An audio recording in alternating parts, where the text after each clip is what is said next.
Let's explore the overall significance of support and resistance.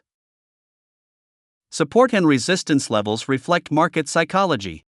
They indicate collective decisions of buyers and sellers, providing insights into market sentiment. Support and resistance are foundational elements of technical analysis. Traders use them in conjunction with other indicators to make informed decisions.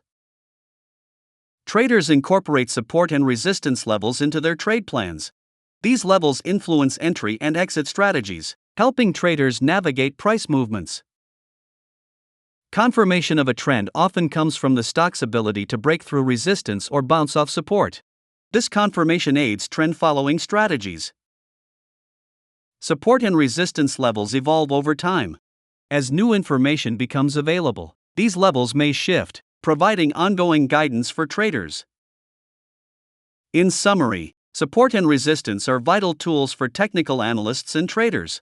They provide a framework for understanding price movements, planning trades, and managing risk. While not foolproof, incorporating support and resistance analysis into a comprehensive trading strategy can enhance decision-making in the stock market.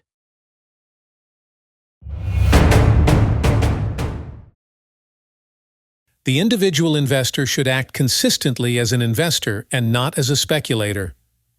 Ben Graham.